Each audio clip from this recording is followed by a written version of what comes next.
નમસ્કાર દર્શક મિત્રો, સિટી ન્યૂઝમાં આપ સૌનું સ્વાગત છે। સમાચારોની શરૂઆત કરતા પહેલા એક નજર આજના મુખ્ય સમાચારો પર। સંઘ પ્રદેશથી ગુજરાતમાં લવાતો દારૂનો જથ્થો પોલીસે ઝડપી પાડ્યો।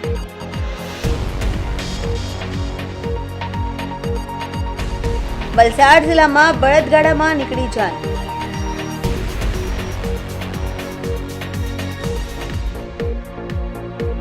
કલ્યાણબાગ સ્થિત આવેલા પેટ્રોલ પંપ પાસે બાઇકમાં લાગી આગ।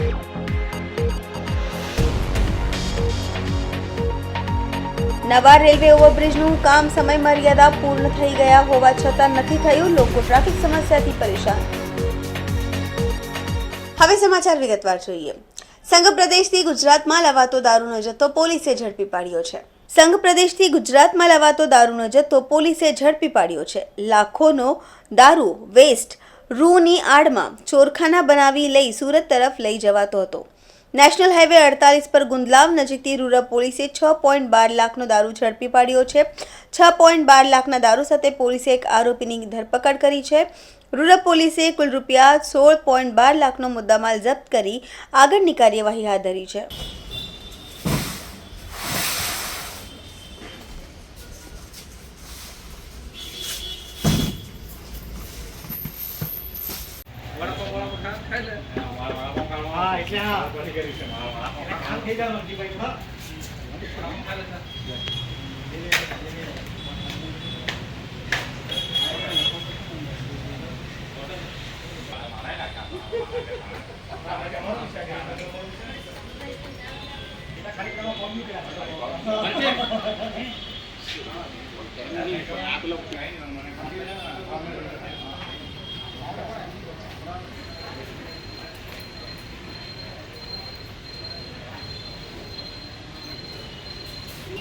आइए नहीं भाई महाराज महाराज थोड़ी सब्जी दे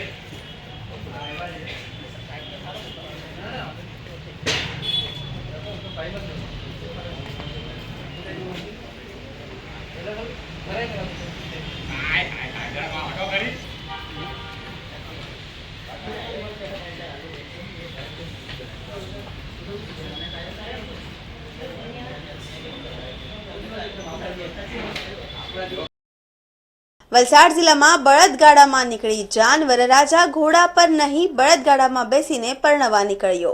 વલસાડ જિલ્લામાં બળદગાડામાં જાન નીકળી છે। વરરાજા ઘોડા પર નહીં પરંતુ બળદગાડામાં બેસીને પરણવા નીકળ્યા હતા। વલસાડના પારડીના પરિયામાં નીકળી હતી બળદગાડામાં જાન। બળદગાડા અને ગૌવંશના સંવર્ધનના સંદેશ માટે ઉમરસાડીના દેસાઈ પરિવાર દ્વારા પ્રયાસ કરવામાં આવ્યો હતો। લગ્ન પ્રસંગ વખતે વાજતે ગાજતે જાનૈયાઓ જાનમાં જોડાયા હતા।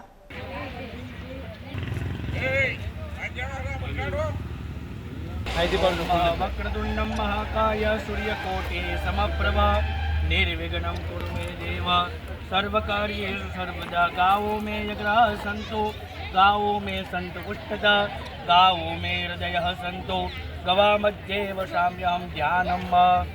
हरिः ओं जय सदा सवितृमण्डलमध्यवर्ती नारायणाचरति।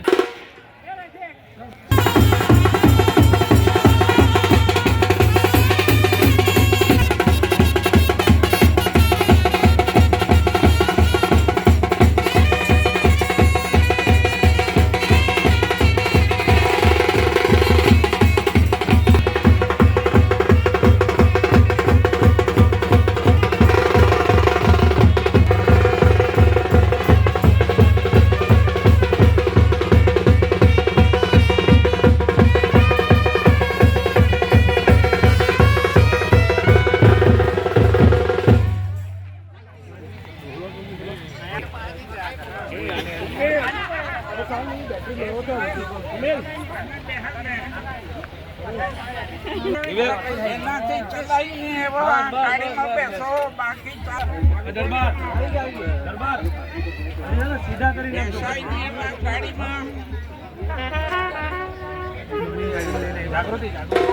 હું સંદીપ દેસાઈ, ઉમરસાડી દેસાઈવાડ કામધેનુ ચેરિટેબલ ટ્રસ્ટ મારફત અમે ગૌસેવા કરી રહ્યા છે અને મારા દીકરાની જાન બળદગાડામાં સવારી ગાલ્ડીમાં જે અમે કાઢી રહ્યા છીએ એનું પ્રયોજન એ છે કે બળદની કોઈ સેવા કરતું નથી અને બળદ 100% કતલખાને જાય છે. તો અમે લોકો બળદની ઉપયોગિતા સાબિત કરવા માગીએ છીએ અને બળદ એની કુદરતી જીવન પૂરું કરે એ માટે અમે લોકો પ્રયત્નશીલ છે. અને આ પરેશ ગુરુજી છે અમારા, એમનો વિવાહ સંસ્કારનું જે છે પરેશ ગુરુજી બોલશે. જય શ્રી રામ. ખરેખર આનંદની વાત છે કે આજે ઘણા બધા એવા સાધનો છે જેનાથી આપણે વિવાહ સંસ્કાર કે લગ્ન કે બધું કરીએ છીએ, આપણે જોઈએ છીએ બધા. સંદીપભાઈનો જે ઉદાત્ત ભાવના ગૌસેવા પ્રત્યે છે અને વૃષભ પ્રત્યે છે, નંદી મહારાજ પ્રત્યેની જે એમની ભાવના છે, ખરેખર નંદી મહારાજ એટલે ધર્મનું સ્વરૂપ છે. અને આજે એમના દીકરાની જે જાન જઈ રહી છે એ ધર્મના ખભા ઉપર બેસી અને એ એના નવા જીવનની શરૂઆત કરવા જઈ રહ્યો છે. તો ખરેખર આજે એને ગૌમાતાની અને નંદી મહારાજના ખૂબ ખૂબ આશીર્વાદ મળવાના છે. વિવાહ સંસ્કાર એટલે બે વ્યક્તિઓનું મિલન નથી. વિવાહ સંસ્કાર એટલે બે પેઢીઓનું મિલન છે, બે ગોત્રનું મિલન છે, પરસ્પર બે સંસ્કારોનું મિલન છે. અને એ જોડાય અને આપણા શાસ્ત્રો અનુસાર જો જોવા જઈએ તો જ્યારે લગ્ન થાય છે તો લગ્નનો હેતુ રાષ્ટ્રના કલ્યાણ માટે છે, સમાજના કલ્યાણ માટે છે, સામાજિક ઉત્થાન માટે છે. એને ભગવાનની કૃપાથી પછી જે સંતતિ પ્રાપ્ત થશે એ સંતતિ પણ એ રાષ્ટ્રના કલ્યાણ માટે, સમાજના કલ્યાણ માટે એમને ધરવાની છે. એ જ ઉદાત્ત ભાવનાથી લગ્ન સંસ્થાની શરૂઆત ભગવાન નારાયણની કૃપાથી, ભગવાન બ્રહ્માજીની કૃપાથી લગ્ન સંસ્થાની શરૂઆત ભારત વર્ષમાં, આ સંપૂર્ણ વિશ્વમાં લગ્ન સંસ્થાની શરૂઆત ભારત વર્ષમાં, ભારત દેશમાં થઈ છે. અને એ જ ઉદ્દેશ્યથી આજે પણ આપણા સનાતન ધર્મમાં આ વિધિ વિધાનપૂર્વક લગ્ન થઈ રહ્યા છે. અને ખૂબ જ વૈદિક શૈલીથી સંદીપભાઈની ભાવના હતી, એમના વેવાઈની ભાવના હતી કે વૈદિક શૈલીથી પૂરી જ વિધિ સંપન્ન થવી જોઈએ. અને ભારત વિશ્વગુરુ હતું તો એ એની વૈદિક શૈલીના કારણે હતું. ફરીવાર એ સમય પાછો આવી રહ્યો છે. આવા સંનિષ્ઠ સજ્જનો આવા પ્રયાસો કરે છે તો અમને બધાને વિશ્વાસ છે કે ફરીવાર એ વૈદિક જીવન, વૈદિક શૈલી પાછી આવશે અને ભારત વિશ્વગુરુ અવશ્ય બનશે. જય શ્રી રામ. ઉત્કૃષ્ટ અને ખૂબ જ આદરણીય આ સંદેશો જે છે, કારણ કે બને એવું છે કે જ્યારે વૃષભ, જે ગૌશાળામાં જે વૃષભ હોય છે તો એ તો સંતતિ ઉત્પન્ન કરવામાં કામ લાગે, પણ પછી જ્યારે એને બળદ બનાવી દેવામાં આવે તો અત્યારે ખેતીમાં એટલો બધો માતબર ઉપયોગ બળદોનો થતો નથી. જો આ કારણસર આપણે સમજીએ કે ઘોડાગાડી લઈ જવી અથવા બીજા કોઈ મોટી મોટી કારોમાં લઈ જવા, એની જગ્યાએ જો આવા બળદોને આપણે આ રીતે શણગારીને એનો ઉપયોગ કરીએ તો ખરેખર આધ્યાત્મિક વાતાવરણ પણ ઊભું થાય છે, ધાર્મિક વાતાવરણ પણ ઊભું થાય છે. અને પ્રાચીન ઢબનું જે આપણું વાતાવરણ હતું જૂનું, એ પણ એનાથી ઊભું થાય છે. અને ખરેખર લગ્નમાં આપણે જોડાયા છીએ. બીજા બધા ઘોંઘાટમાં લગ્નની અથવા આવા જે આપણા જે પ્રસંગો હોય છે એ પ્રસંગોની મજા હોય છે એ ક્યાંક ને ક્યાંક સંતાઈ જતી હોય છે. અને બીજા હો હા અને ઘોંઘાટ બધો આપણા મનમાં ઘર કરી જતો હોય છે. પણ જ્યારે આવી પ્રાચીન ઢબની આવું સરસ મજાનું ગ્રામીણ વાતાવરણ જો ઊભું થાય લગ્નમાં તો ખરેખર નાના નાના બાળકોને પણ સારા સંસ્કારો મળે, યુવાઓને ખરેખર યુવાઓ પાછા આપણી સંસ્કૃતિ તરફ વળે. એવા વિનમ્ર પ્રયાસ જે સંદીપભાઈએ કર્યો છે ખરેખર આદરણીય છે. અને ખરેખર બીજા બધા લોકોએ પણ આવો પ્રયાસ કરવો જોઈએ જેથી કરીને નંદી મહારાજની વધારે ને વધારે રક્ષા થાય. આવા ઘણા બધા પછી ગાડા બનશે, ઘણા બધા બળદોની રક્ષા થશે અને એની રક્ષા થશે તો પર્યાવરણની રક્ષા થશે અને પર્યાવરણની રક્ષા થશે તો પ્રકૃતિની રક્ષા થશે, પ્રકૃતિની રક્ષા થશે તો પ્રભુ પ્રસન્ન થશે અને આપણને આશીર્વાદ આપશે. જય શ્રી રામ. ખાસ આજના દિવસે આનો પરિવાર તો ખુશ છે, પણ આજના દિવસે બ્રહ્માંડની અંદર ભગવાન શિવ બહુ રાજી હશે. શા માટે કે એમનું વાહન આજે સાક્ષાત આપણે જે વરાજો કહીએ છીએ એને નારાયણનું પ્રતીક બતાવ્યું છે. તો આજે સાક્ષાત નારાયણ બળદના રથની અંદર બિરાજમાન થશે એટલે ભગવાન મહાદેવ પ્રસન્ન થશે. ટૂંકમાં એટલું જ કહીશ કે મહાદેવનું જે વાહન છે એ નંદી છે. આખા બ્રહ્માંડની અંદર અત્યારે શિવ અને પાર્વતી ખૂબ રાજી હશે કે ભાઈ મારા ભક્તો, મારા સંતાનો એ પણ મારા વાહનથી એનું જે કાંઈ વરકન્યાનું જે જોડું છે, આજે નારાયણ સાક્ષાત બેસવાના છે તો એની અંદર મારો નારાયણ ખારખાત બિરાજ થશે. નારાયણ બિરાજ થશે એટલે ભગવાન મહાદેવ બિરાજ, કેમ કે હરિ અને હર એ એક સ્વરૂપ છે. તો આજના દિવસે કોઈ આખા બ્રહ્માંડની અંદર રાજી હશે, ખુશ હશે, પ્રસન્ન હશે તો એ મહાદેવ હશે. તો મહાદેવના આશીર્વાદ બની રહે અને આ પરિવાર ઉપર હરેક કોઈ પ્રકારનું આરોગ્યની તકલીફ ન આવે, કોઈ પ્રકારના સંકટો ન આવે, એ નંદી મહારાજ. અને ગુરુજીએ કીધું એમ કે આ બળદ છે એ ધર્મનું પ્રતીક છે. જો આપણે જ ધર્મને બચાવશું તો ધર્મ આપણને બચાવશે. તો મારી વાણીને વિરામ આપી અને સંદીપભાઈને ખૂબ ખૂબ શુભકામના આપું છું કે આવી રીતના જો એને શરૂ કર્યું છે તો એના પરિવારમાં, કુટુંબમાં, સમાજમાં, ગામમાં, દેશમાં, ગુજરાતની અંદર દરેક જગ્યાએ જે આ બળદનો ઉપયોગ નથી થઈ રહ્યો તો આજના દિવસે થાય તો આવી રીતના બળદનું પણ માન વધે, સન્માન વધે અને નંદી મહારાજનું આપણી ઉપર આશીર્વાદ રહે. અને ખાસ આપણે બધા ગૌ માતાના સંતાન છીએ, એમ બળદ પણ એ ગૌ માતાનું સંતાન છે. તો આજે ગાય માતા પણ બહુ રાજી અને ખુશ છે કે આજે મારા બળદની ઉપર ભગવાન નારાયણ સાક્ષાત બિરાજી અને લક્ષ્મીજીને પરણવા માટે જાય છે. સમાચારોમાં સમય છે નાનકડા વિરામનો. વિરામ બાદ આપ જોઈ શકશો કલ્યાણબાગ સ્થિત આવેલા પેટ્રોલ પંપ પાસે બાઇકમાં લાગી આગ.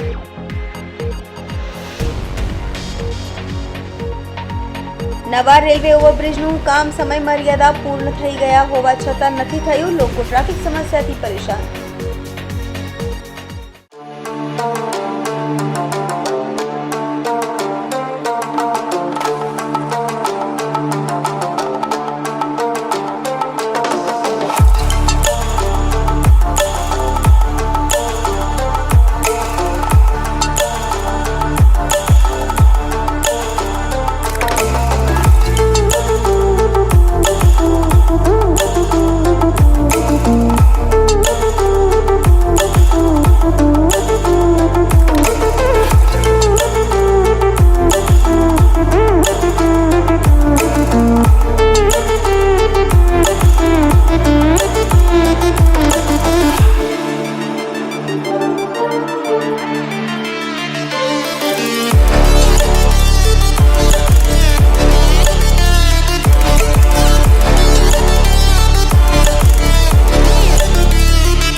બાદ આપણું સ્વાગત છે. વલસાડના કલ્યાણબાગ સ્થિત આવેલા પેટ્રોલ પંપ પાસે બાઇકમાં લાગી આગ. વલસાડના કલ્યાણબાગ સ્થિત આવેલા પેટ્રોલ પંપ પાસે બાઇકમાં આગ લાગી હતી. પેટ્રોલ ભરાવીને નીકળતા બાઇકમાં અચાનક આગ લાગી હતી. આગના પગલે વિસ્તારમાં ભગદડ મચી ગઈ હતી. બાઇકમાં પેટ્રોલ લીકેજ થતાં આ આગ લાગી હોવાનું અનુમાન સ્થાનિકો અને પેટ્રોલ પંપ સંચાલકની સમય સૂચકતાને લઈને તાત્કાલિક આગ પર કાબૂ મેળવવાના પ્રયાસ હાથ ધર્યા હતા.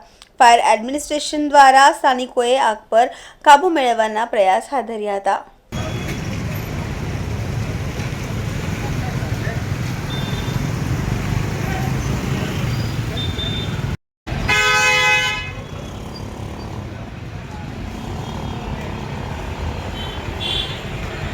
સમાચારોમાં ફરી સમય છે નાનકડા વિરામનો. વિરામ બાદ આપ જોઈ શકશો નવા રેલવે ઓવરબ્રિજનું કામ સમય મર્યાદા પૂર્ણ થઈ ગયા હોવા છતાં નથી થયું, લોકો ટ્રાફિક સમસ્યાથી પરેશાન.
વિરામ બાદ ફરી આપનું સ્વાગત છે।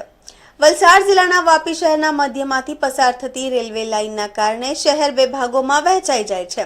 આથી એક તરફથી બીજી તરફ જવા માટે વર્ષો જૂનો રેલવે ઓવરબ્રિજ હતો તેને તોડી હવે નવો રેલવે બ્રિજનું કામ ચાલી રહ્યું છે। જો કે આ નવા રેલવે ઓવરબ્રિજનું કામ 1.5 વર્ષમાં પૂર્ણ થવાનું હતું, પરંતુ કામની સમયમર્યાદા પૂર્ણ થઈ ગયા હોવા છતાં પણ હજુ સુધી 50% પણ કામ પૂર્ણ નથી થયું। આથી લોકો 1 વર્ષથી ટ્રાફિક સમસ્યાથી પરેશાન છે। જો કે આ નવા રેલવે ઓવરબ્રિજનું કામ 1.5 વર્ષમાં પૂર્ણ થવાનું હતું, પરંતુ કામની સમયમર્યાદા પૂરી થઈ ગઈ હોવા છતાં પણ હજુ સુધી 50% પણ કામ નથી થયું। આના કારણે લોકો 1 વર્ષથી ટ્રાફિક સમસ્યાથી પરેશાન છે। તો જે રોડ પર પુલનું કામ ચાલી રહ્યું છે તેની બંને તરફ દુકાનદારોને પણ ધંધા રોજગાર ઠપ થઈ ગયા છે। આથી આ બ્રિજનું કામ વહેલી તકે પૂર્ણ કરવામાં આવે તેવી ઉગ્ર માંગ ઉઠવા પામી છે। મહત્વપૂર્ણ છે કે રચના કન્સ્ટ્રક્શન દ્વારા સાબિત થઈ રહ્યો છે। વાહનોની અવરજવર વચ્ચે ચાલતા કામમાં કોન્ટ્રાક્ટર દ્વારા સુરક્ષાનું કોઈ જ ધ્યાન રાખવામાં આવ્યું નથી। આથી બ્રિજ માટે બનાવેલા ખાડામાં અવારનવાર રાહદારીઓ અને વાહન ચાલકો પણ પડવાના રેલવેનું ઓવરબ્રિજ કામ ચાલી રહ્યું છે। રૂપિયા 1.40 કરોડ જેટલી માતબર રકમથી નિર્માણ પામી રહેલા આ ઓવરબ્રિજથી વાપીનો વિકાસ થશે તેવું મનાઈ રહ્યું છે, પરંતુ હાલ તો વાપીવાસીઓ માટે આ બ્રિજ મુસીબતનો બ્રિજ ના બના છે। આથી આ કામગીરીના કારણે બંને તરફના દુકાનદારો પણ પરેશાન છે। દિવસભર કામના સ્થળેથી પસાર થતા વાહનોના કારણે ધૂળ ઉડે છે। સાથે જ કામ ચાલી રહ્યું હોવાથી ગ્રાહક પણ દુકાન સુધી નથી પહોંચી શકતા। દુકાનદારો પણ 1.5 વર્ષથી મુશ્કેલી વેઠી રહ્યા છે। જો કે વાપી શહેરને જોડતો આ એકમાત્ર રેલવે ઓવરબ્રિજ હતો, પરંતુ તે પણ તોડી અને નવો બની રહ્યો હોવાથી વૈકલ્પિક જે ફાટક છે ત્યાં પણ શહેરમાં ઠેર ઠેર ટ્રાફિક સમસ્યા સર્જાઈ રહી છે। કામના સ્થળે વાહન ચાલકો રાહદારીઓ સાથે બંને તરફના દુકાનદારો પણ પરેશાન છે। આથી પુલનું કામ તીવ્ર ગતિથી પૂરું કરવામાં આવે અને સુરક્ષાનું ધ્યાન રાખવામાં આવે તેવી લોક માંગ કરી રહ્યા છે।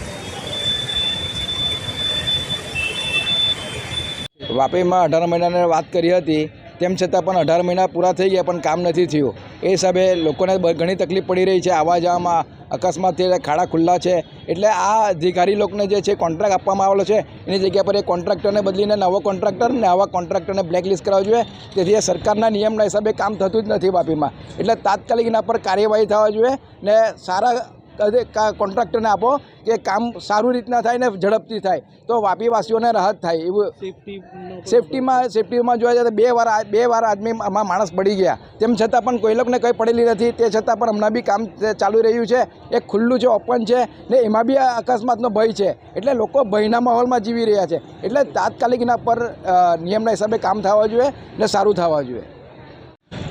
વાપી દમણ અને સેલવાસને જોડતો 25 વર્ષ જૂનો જે ઓવરબ્રિજને તોડી પાડવાનો હતો તેને 1.5 વર્ષમાં એની કામગીરી પૂર્ણ કરવાની જે બાંહેધરી વાપીની પ્રજાને જે બતાવેલું તે આપ જોઈ રહી શકશો કે કેટલી ધીમી ગતિએ આની કામગીરી થઈ રહી છે। વાપીની પ્રજા જે ટ્રાફિક સમસ્યાથી હેરાન છે, દરેક જગ્યાએ ખાડાઓ કરી દેવામાં આવે છે। બીજું કે વાપીની જે પ્રજાને 1.5 વર્ષમાં જે આ સપનું અને જે બાંહેધરી આપેલું કે 1.5 વર્ષમાં ઓવરબ્રિજને કામગીરી પૂર્ણ કરવામાં આવશે, તે આજે 2025 બેઠું તો પણ કોઈ પણ કામગીરી દેખાતી નથી અને ધીમી ગતિએ। અને તમે જોઈ શકો કે હાલમાં જ હમણાં વચમાં એક બાઇક સવાર ખાડામાં પડી ગયો હતો, જે એની જાનને જોખમ હતું। તો અહીંયા એવું દેખાય છે કે કામગીરી તો થાય છે પણ કોઈ આમ સેફટી જે એક જાગૃતતા હોય કે સેફટી તરીકે કોઈ પણ એ લોકોને સહાય નથી દેખાતું। બીજું કે વાપીની પ્રજા દરેક પરિસ્થિતિથી ગુજરી રહી છે છેલ્લા 1.5 વર્ષથી। ધારો કે ટ્રાફિક હોય, ટ્રાફિકની સમસ્યા દરેક જગ્યાએ ટ્રાફિકો છે, દરેક બ્રિજો તોડી પાડવામાં આવે, દરેક જગ્યાએ ખાડાઓ છે, એટલે વાપીની પ્રજા ત્રસ્ત છે એવું દેખાઈ રહ્યું છે। હવે આ બ્રિજ માટે અમે અહીંયા વેપાર ધંધો લઈને બેઠા છે। આ બ્રિજ શિપ્રાબેન જે કલેક્ટર હતા તે 1.5 વર્ષમાં નોટિફિકેશન માગે 1.5 વર્ષમાં પૂરું થઈ જશે। અમે ઘણી ખુશીની લહેર હતી। 1.5 વર્ષમાં આપણે 3 વર્ષ થઈ ગયા, પણ આ બ્રિજનો ક્યારે પૂરું થશે હજુ કંઈ ખબર જ નહીં મળે। કે આનું એટલી મંથર ગતિએ ચાલે છે, લોકો પરેશાન છે, ટ્રાફિકની સમસ્યા છે, પછી વેપારી ધંધામાં એટલા તૂટી ભાંગેલા છે, લોન છે, આ છે ને માણસોને પગાર નથી આપી શકતા, હોટલોનો માટે મેન્ટેનન્સ પૂરું નથી કરી શકતા ને આનું કોઈ સાંભળવા નહીં મળે. અમે ઘણી રજૂઆત કરી, 2-3 જગ્યાએ રજૂઆત બી કરી, પણ સાંભળનાર કોઈ મળે નહીં. આ મારા ખ્યાલથી 3-4 વર્ષ સુધી લઈ જશે, આ પૂરું થાય એવી જગ્યા દેખાતું નહીં મળે. હવે અહીંયા સ્કૂલો બી આવેલી છે, છોકરાઓ અહીંયાથી અપડાઉન કરે, પછી હોસ્પિટલો છે, સિનિયર સિટીઝન છે, બેન્કો છે, અહીંયા આવવું જ પડે. દમણથી કે સેલવાસથી આવવાનું જવાનું લોકોને એટલી તકલીફ પડે છે. આજે અમે જે પેટ્રોલ ભરાવીએ તો પેટ્રોલના ઘણા ખર્ચો, એટલે આર્થિક પરિસ્થિતિ બહુ ખરાબ થઈ જતી છે, એટલો ખર્ચો વધી જતો છે અપ એન્ડ ડાઉન માટે. બીજી વસ્તુ છે કે આ જલ્દીમાં જલ્દી બને ને પૂરું કરે આ લોકો, કે અમને રાહત થાય, આનો લાભ મળે. સમાચાર પૂરા કરતા પહેલા એક નજર આજના મુખ્ય સમાચારો પર. સંઘ પ્રદેશથી ગુજરાતમાં લવાતો દારૂનો જથ્થો પોલીસે ઝડપી પાડ્યો.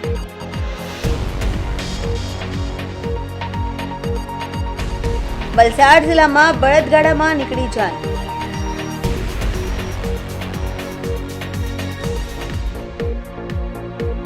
કલ્યાણબાગ સ્થિત આવેલા પેટ્રોલ પંપ પાસે બાઇકમાં લાગી આગ.